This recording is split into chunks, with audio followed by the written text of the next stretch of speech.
भगवत गीता अध्याय 3 श्लोक 11। अभी तक हमने अध्याय 3 के 10 श्लोकों तक बात कर ली है और हमने इसमें जाना कि यज्ञ किसे कहते हैं। तो यज्ञ आप लोगों को पता है किसे कहते हैं?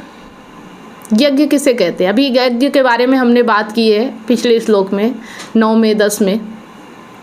यज्ञ किसे कहते हैं?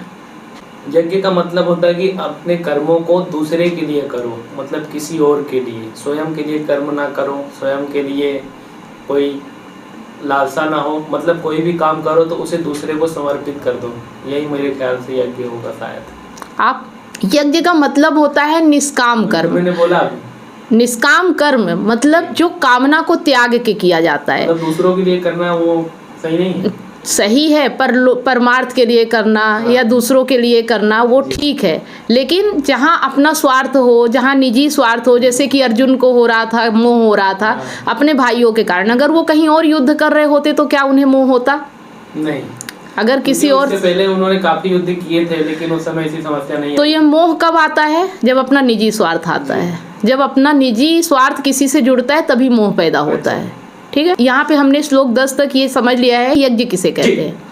अभी आज हम देखेंगे कि श्लोक 11 में क्या कहते हैं। आज क्या कह रहे हैं? देवताओं का पोषण करो और वे देवता तुम्हारा पोषण करेंगे। इस प्रकार परस्पर एक दूसरे का पोषण करते हुए तुम सर्वोच्च कल्याण को प्राप्त करोगे।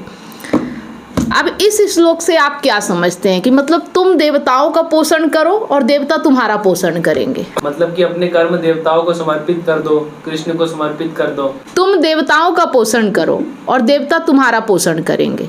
इसका मतलब क्या हुआ? देवता का मतलब होता है जो ब्रह्मांड की शक्तियों को जो चला रहा है, जो बना रहा है, जो ब्रह्मांड को जिसने बनाया है ना, उसे बोलते हैं देवत्व।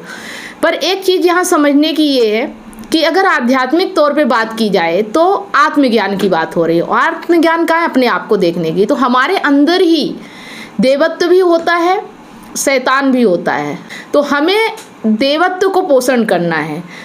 अगर हम देव का पोषण करेंगे तो देव हमारा पोषण करेंगे।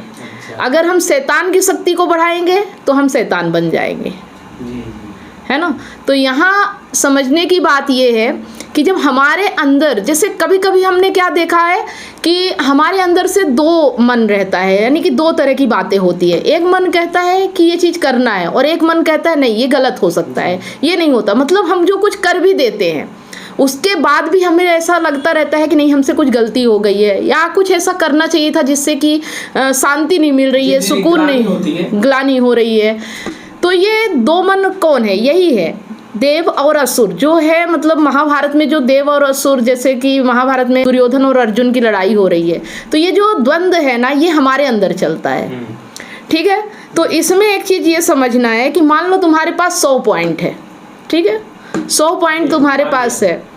उसमें से अगर तुम 80 पॉइंट असुर को दे देते हो, मतलब अपनी वृत्तियों को दे देते हो, अहंकार को, लोभ को, लालच को, मोह को, इन चीज़ों को, और अगर 20% तुम अच्छे कर्म के लिए देते हो, जो निष्काम कर्म होता है, जो बिना लोभ के किया जाता है, बिना कामना के किया जाता है, तो यहाँ 80 और 20 मतलब 80% गलत दिशा में जा रहा है और 20% अच्छी दिशा में जा रहा है। अब तुम गलत दिशा में पॉइंट दे के और सोच रहे हो कि मैं अच्छा बन जाऊंगा, जो अहम है वो बीच में है, केंद्र में है, ठीक है। अब अहम बुराई को पोषण करके सोचता है कि मेरे साथ अच्छा हो जाएगा, तो ऐसा नहीं होने वाला है। मतलब तुम जिसको ज़्यादा पॉइंट दे रहे हो तो तुम भी तो उसी तरफ के हो गए ना। फिर तुम अच्छाई तुम्हारे साथ कैसे चल सकती है जब तुमने सिर्फ 20% दिया है? तो 20% तो दिया ना। यही तो गलती है कि 20% तो ऑटोमेटिकली हो जाता है। मतलब हर इंसान के पास दो मन होता है, एक अच्छा मन होता है, एक बुरा मन होता है ना। तो किसी के ऊपर अच्छाई हावी होती है और किसी के ऊपर बुराई हावी होती है। ये चीज तो ऑटोमेटिक होती है, मुझे लगता है ऑटोमेटिक होती है, ठीक है। तो अगर आप अच्छाई की ओर जा रहे हो तो देवत्व की ओर जा रहे हो, तो जब तुम देवत्व का पोषण करोगे, मतलब अच्छी चीज़ों का पोषण करोगे, तो तुम्हारा जीवन अच्छा होगा, वो तुम्हारा पोषण करेंगे। अगर तुम बुराई का साथ दे रहे हो, ज़्यादा तुम्हारा झुकाव बुराई की ओर है जी, तो फिर तुम्हारा जीवन कैसा होगा? बुरा होगा। अगर तुम भले 20% तुम्हारे अंदर अच्छाई है, लेकिन भारी किधर पड़ रहा, पलड़ा किधर भारी हो रहा है, झुकाव किधर है? बुराई की ओर, तो बुराई हावी हो गई ना। मतलब हमें ये देखना है कि हमारे ऊपर हावी क्या हो रहा है, समझ रहे हो। तो हमें क्या करना है, यहाँ देवताओं से तात्पर्य उन शक्तियों से है जो ब्रह्मांड के संतुलन को बनाए रखती है। आध्यात्मिक दृष्टि से हमारे भीतर की दिव्य शक्तियों जैसे करुणा, धैर्य, प्रेम और शांति का पोषण करने का प्रतीक है। जब हम इन दिव्य गुणों को विकसित और पोषित करते हैं तो वे बदले में हमारे जीवन को शांति और संतोष से भर देते हैं। मतलब ये है कि अगर धैर्य, प्रेम और शांति इन चीज़ों को पोषण मिलेगा तो सुकून आएगा, और अगर बुराई को पोषण मिलेगा तो अशांति रहेगी जीवन में। आ रहा समझ में जी।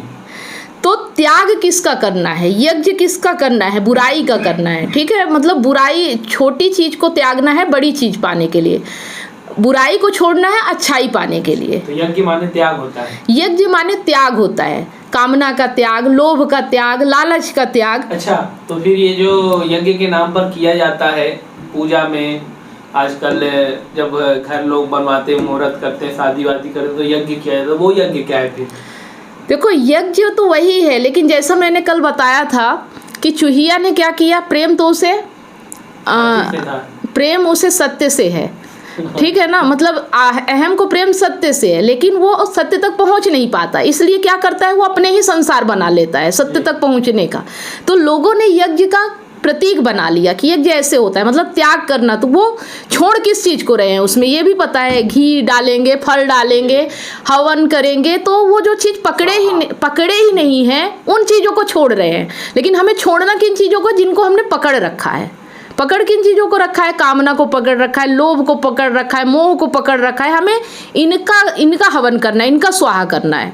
लेकिन लोग क्या करते हैं, घी, फल, तिल, जौ, मतलब अच्छी अच्छी चीज़ें जो होती है उनका स्वाहा करते हैं, तो उनको तो वो पकड़ के ही नहीं रखते हैं, फिर भी उनका स्वाहा कर देते हैं और ज़िंदगी वैसी की वैसी रह जाती है। तो मतलब ये जो कर्मकांड बाहर है ना, तो वही है कि चूहे का हाथी, चूहा ही बना लिया उसने अपने हाथी का मतलब स्वरूप। अगर उसको नहीं देखा हाथी को, हाथी से प्यार हो गया, तो उसने चूहिया अगर बना रही, हाथी का निर्माण कर रही, तो कैसा करेगी, चूहे जैसा ही करेगी ना। उसने जो देखा है उतना ही छोटा बनाएगी ना जितनी छोटी वो है। तो जो अहम होता है वो अपना संसार कैसा बनाएगा, जैसा वो है। तो इंसान जैसा होता है वैसे ही अपने यज्ञ, हवन, पूजा पाठ वैसे ही करता है, तो उसे अलग कहाँ से मिल जाएगा। और जब तक उसे अलग उससे नहीं मिलेगा, उसको शांति कैसे मिलेगी। अगर मान लो तुम्हारी परछाई है, तुम चल रहे हो और वो परछाई से चाहो तुम अपने आप को अलग कर पाना, तो क्या कर पाओगे, क्योंकि वो परछाई ही तुम्हारी है। तो ये संसार पूरा तुम्हारा रचा हुआ है, तो फिर ये तुम इससे अलग कैसे हो सकते हो। अलग होने के लिए तुम्हें ये समझना होगा, देखना होगा ना कि तुम किस ओर भाग रहे हो, कहाँ जा रहे हो, ये देखना पड़ेगा ना। अपने आप को देखना। आत्मज्ञान क्या है, अपने आप को देखना, स्वयं को जानना कि ये अहम किस ओर जा रहा है, इसे चाहिए क्या और जा कहाँ रहा है। इसके बाद कहते हैं सर्वोच्च कल्याण से तात्पर्य है आत्मा की शुद्धि और ईश्वर की प्राप्ति। जब हम निस्वार्थ भाव से यज्ञ की भावना से कार्य करते हैं तो यह आत्मा को पवित्र करता है और हमें ईश्वर की ओर ले जाता है। इस प्रकार यह श्लोक हमें सिखाता है कि कर्मों को यज्ञ के रूप में करते हुए हम परम कल्याण की ओर बढ़ सकते हैं। यज्ञ का मतलब ही है निष्काम कर्म, बड़ी चीज़ पाने के लिए छोटी चीज़ का त्याग। हमारे अंदर जो बुराइयां हैं, जो लोभ है, जो लालच है, जो माया है, उसका त्याग करना है, उसका स्वाहा करना है। अपने अंदर की जो अग्नि है जिसमें हम तप रहे हैं, जल रहे हैं, परेशान हो रहे हैं, उसमें त्याग कर देना, मतलब उसमें उसको स्वाहा कर देना है, जला देना है। अंदर की अग्नि में जलाना है, ना कि बाहर अग्नि प्रज्वलित करके जलाना है। और लोग यहीं पे गलती कर जाते हैं, गीता के श्लोकों का गलत अर्थ निकाल के गलत जीवन जी के और सोचते हैं हमने सही काम कर लिया और उम्मीद करते हैं कि हमें सुकून और शांति मिल जाएगी। यह श्लोक हमें जीवन के एक महत्वपूर्ण सिद्धांत की ओर इंगित करता है, परस्पर सहयोग और निस्वार्थ सेवा। बस इसका मतलब यही है, जन कल्याण के लिए। और अगर तुम इसके अलावा जिस भी चीज़ को पकड़ के रखोगे वो चीज़ तुम्हें बंधन में रखेगी। और यज्ञ होता है बंधन मुक्त करने के लिए। यहाँ पे अर्जुन को समझा रहे हैं कि ये जो मोह को तुमने पकड़ रखा है इसका त्याग करना है और सत्य के लिए, लोक कल्याण के लिए तुम्हें युद्ध करना है। समझाने का तात्पर्य समझ में आ रहा है यहाँ पे कि करना क्या है। हर उस चीज़ को त्यागना है जो तुम्हें बांध रही है, जो तुम्हें पकड़ रही है, बाहर से नहीं, अपने अंदर की कामनाओं से। क्योंकि जब अंदर कामना आती है तभी हम बाहर कोई चीज़ पकड़ते हैं। आ रहा समझ में? जब तक अंदर कुछ विचार नहीं होंगे, भाव नहीं उत्पन्न होंगे, बाहर कुछ कर्म नहीं होता है। बाहर कर्म तभी होता है जब अंदर से भावना उत्पन्न होती है, विचार होते हैं। तो हमें अंदर की भावना और विचारों को त्यागना है, ना कि बाहरी वस्तुओं को त्यागना है। इतनी सी चीज़ समझ में आ गई? जी जी। तो यज्ञ का मतलब समझ में आ गया कि यज्ञ किस तरह, यज्ञ का मतलब समझा रहे हैं यहाँ पे इस श्लोक में, क्या करने को बोल रहे हैं। क्या आ रहा है? तो थोड़ा सा मुझे भी समझा दीजिए अगर समझ में आ गया। कोई क्वेश्चन है अगर इस रिलेटिव? अभी तक किया भी होगा तो उतना ध्यान नहीं है ना मेरे की क्या चीज़ क्या क्या था। देखो, ये सोच लेना गलत है कि हम अपना जीवन, अपना समय, अपनी ऊर्जा, अपना पैसा, धन जहाँ लगा रहे हैं ना, और हम उधर जाएंगे नहीं, वो हमें पकड़ेगा नहीं, वो हमें बांधेगा नहीं। ये सोच हमारी बहुत गलत होती है कि हम मुक्त हो जाएंगे। हम हर काम किस लिए करते हैं? हम हर काम मुक्ति के लिए ही करते हैं, है ना? लेकिन हम जहाँ काम करते हैं वहाँ हम और बंधते चले जाते हैं। तो हमें बंधनों को छोड़ना है, बंधनों का त्याग करना है, बंधनों को स्वाहा करना है। इसी को बोलते हैं यज्ञ। ये कोई यज्ञ वेदी जला के और उस पर घी, तेल और फल फ्रूट्स डाल देने से स्वाहा नहीं हो जाता है, और ना हम उसको पकड़ के बैठे हैं।